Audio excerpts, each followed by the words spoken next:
Now staring into the face of a record 38-day government shutdown. They're demanding.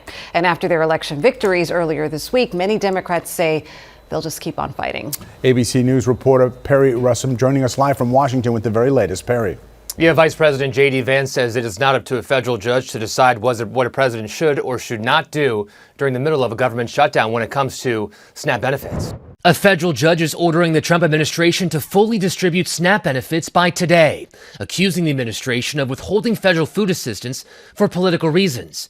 Judge John McConnell says people have gone without for too long. Not making payments to them for even another day is simply unacceptable. Okay, so Donald Trump just lost what might be his final shot at staying out of prison. And yeah, I mean that literally. The appeals court just slammed the door on his last big legal move, and now the clock is ticking. We're talking about a former president, a guy who sat in the Oval Office, who could actually end up behind bars. And here's the kicker. This isn't some far off maybe situation anymore. This is happening right now in real time. So let me paint the picture for you, because Trump's legal team has been throwing everything at the wall, every trick, every delay, every possible angle to keep this hush money conviction from sticking. And for a while, it looked like they might pull it off. They had appeals lined up. They had motions pending. They had this whole strategy that was supposed to be their safety net, their backup plan, the thing that would catch them if everything else failed. Well, that safety net just got shredded. The U.S. Court of Appeals for the Second Circuit just denied Trump's request for what's called an en banc hearing. And if you don't know what that means, don't worry. It basically means they wanted all the judges on the appeals court to look at the case again, like getting a second opinion, but bigger.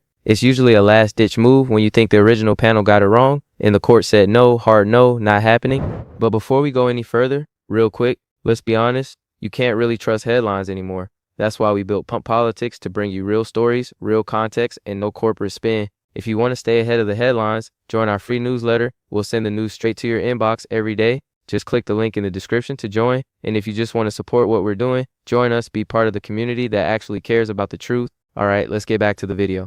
He argues complying with the court's order does more harm to the government than SNAP recipients. Vice President J.D. Vance calling the judge's ruling absurd. In the midst of a shutdown, we can't have a federal court telling the president how he has to triage the situation. SNAP benefits serve 1 in 8 Americans, 42 million people. It's the largest food assistance program in the country. Long lines at food banks across the U.S., like this one in New Jersey. The problem is this is not going to be sustainable if this shutdown goes on for very long. Janelle Daniels is a SNAP recipient. Her mother drove with her to the food bank.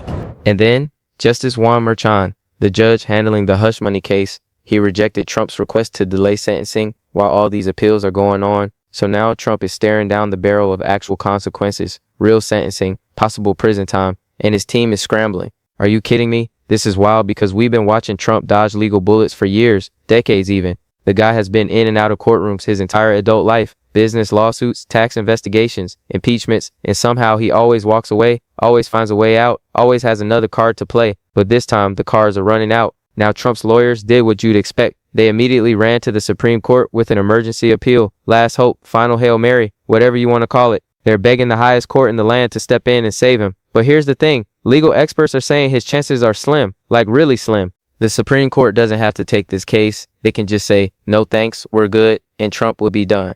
The BBC reported it pretty bluntly, saying whether the Supreme Court will even take the case is unclear, and that's not exactly the kind of language you want to hear when you're counting on them to bail you out. Politico pointed out that Trump has already lost at every single level of the legal system on this. Every court, every judge, every appeal, they all said the same thing, the conviction stands. So why does this matter right now? Come on, think about it. We're talking about a sitting president because, yeah, Trump is back in office. This is his second term, and he's dealing with criminal conviction stuff while he's supposed to be running the country. The optics alone are insane. But beyond that, this case is about accountability. It's about whether a former president or a current one can be held to the same standards as everyone else. And look, I know some people are cheering this on because they've been waiting for Trump to face consequences for years. They see this as justice finally catching up. But on the flip side, Trump supporters are furious. They think this is a witch hunt, political persecution, an attempt to take down their guy by any means necessary. So no matter how you slice it, this story is polarizing. It's divisive. It's got everyone picking sides. But here's what nobody's really talking about. What happens if Trump actually goes to prison? Like seriously, what does that look like? Can a sitting president run the country from a jail cell? Does the vice president take over? Do we have a constitutional crisis on our hands? Because the law isn't exactly clear on this. We've never been here before. No president has ever been convicted of a crime while in office, let alone sentenced to prison. And Trump's team knows this. They know the stakes. That's why they're fighting so hard. That's why they're throwing everything they've got at this. Because if they lose, if the Supreme Court doesn't step in, Trump could be looking at actual prison time, not house arrest, not probation, prison. So buckle up, because what happens next could reshape American politics for generations. This isn't just about Trump. It's about precedent. It's about power. It's about what we allow our leaders to get away with. And right now, the system is saying not this, not anymore. And the crazy part, the really crazy part, is that Trump brought a lot of this on himself. The hush money payments, the cover-up, the falsified records, all of it could have been avoided. But Trump made choices, and now those choices are catching up to him in the most dramatic way possible. Let's dig into how we got here, because this story has got layers. Alright, so before we get into what just happened with this appeals court decision, we need to back up and understand the full picture here, because this hush money case has been going on for a while, and there's a lot of moving pieces, a lot of legal jargon, a lot of stuff that gets lost in the headlines. So let me break it down in a way that actually makes sense. The whole thing started years ago, back during the 2016 election, when Trump allegedly paid off adult film star Stormy Daniels to keep quiet about an affair.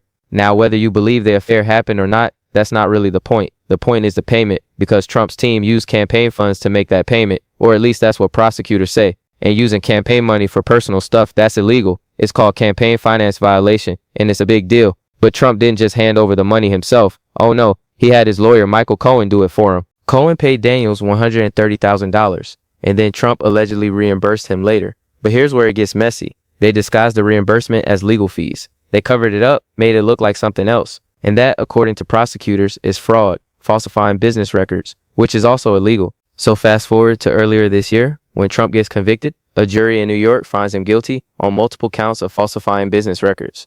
And just to be clear, this is a criminal conviction, not a civil case. We're talking about potential prison time, not just fines, not just a slap on the wrist, real consequences.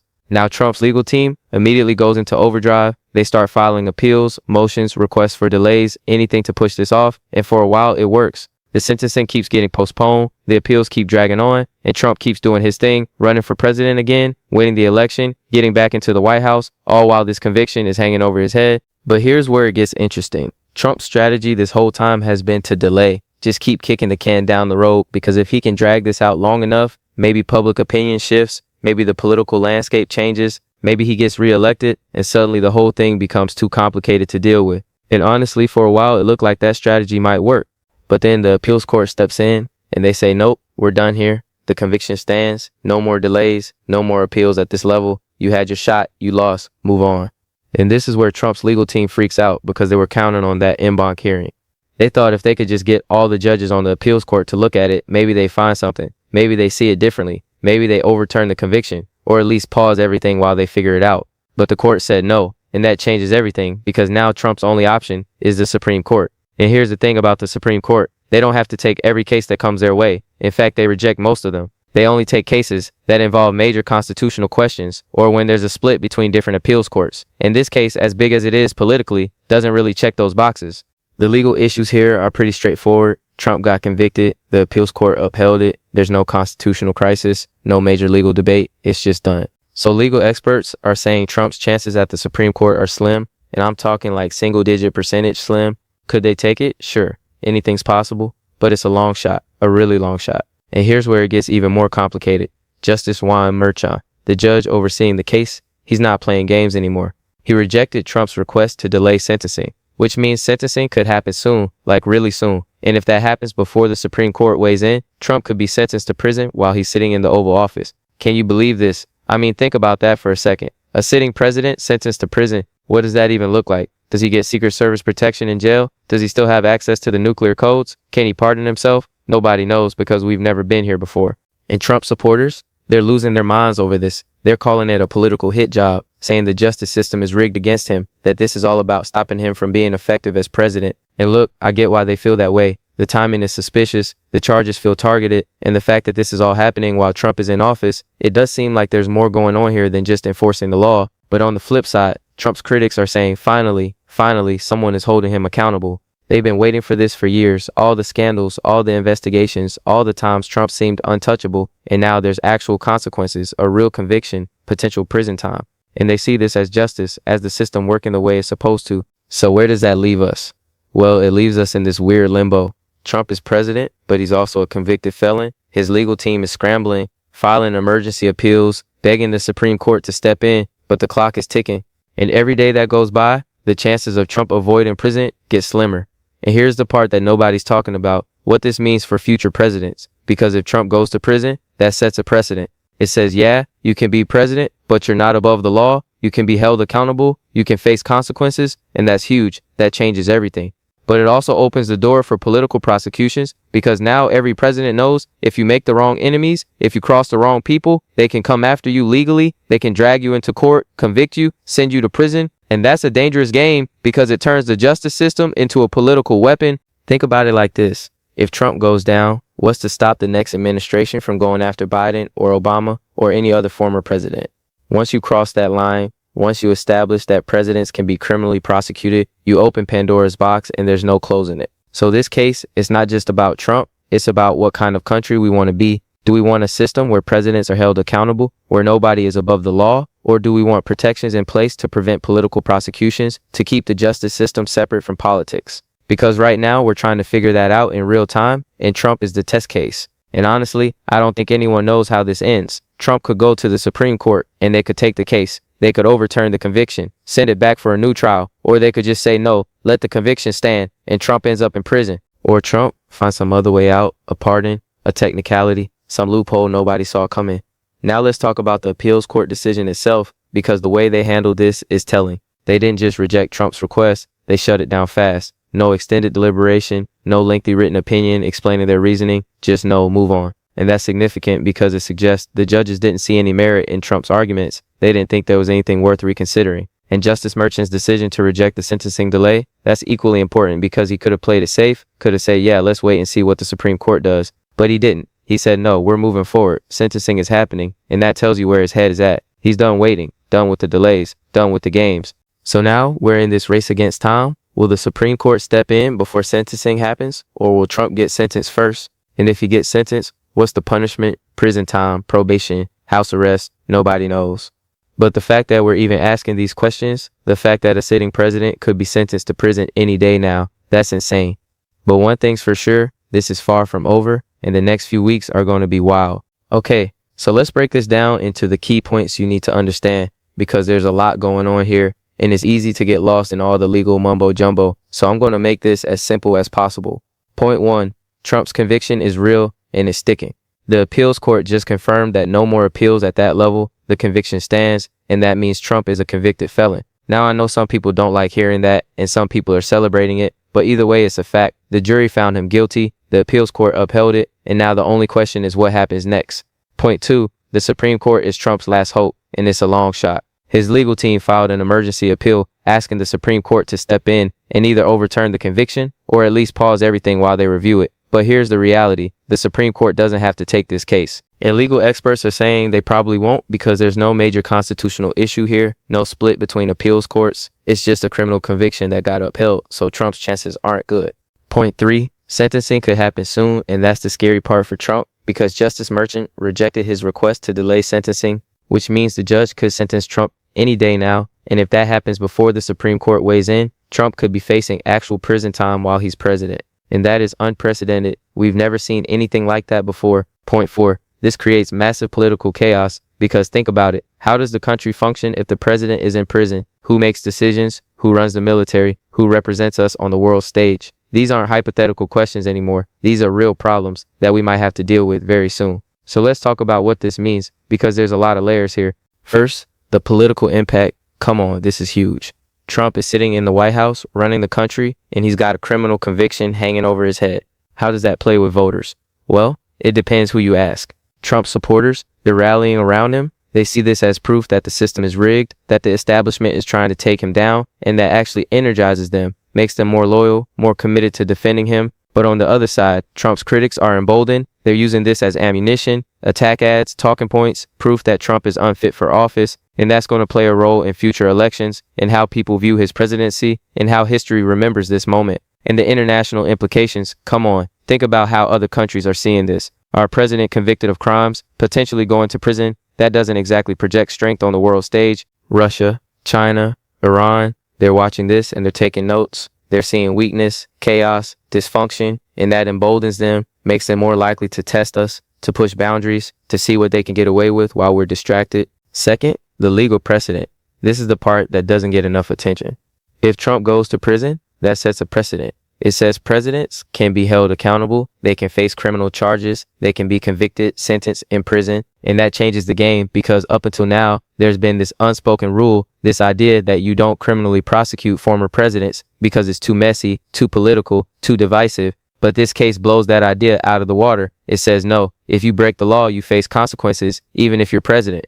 And that's a big deal because it means future presidents are going to have to be more careful. They can't just assume they're untouchable. They have to think about the legal ramifications of their actions. But here's the flip side. It also opens the door for political prosecutions because now if you're a president and you make enemies, they can come after you legally. They can use the justice system as a weapon. And that's dangerous because it turns the law into a political tool. And once you go down that road, it's hard to come back. Look at countries like Turkey or Venezuela, where the government uses the legal system to go after political opponents, to lock them up, to silence them. Is that where we're headed? Because once you establish that it's okay to prosecute presidents, you set a precedent, and that precedent can be abused, weaponized, turned into something ugly. Third, what happens if Trump actually goes to prison? This is the question everyone's avoiding because nobody knows the answer. Can a sitting president run the country from a jail cell? Does the vice president take over? Is there a constitutional mechanism for this? The short answer is we don't know because it's never happened before. Some legal scholars say Trump would have to resign, that he couldn't fulfill his duties as president from prison, so the vice president would step in, become acting president, and Trump would be out.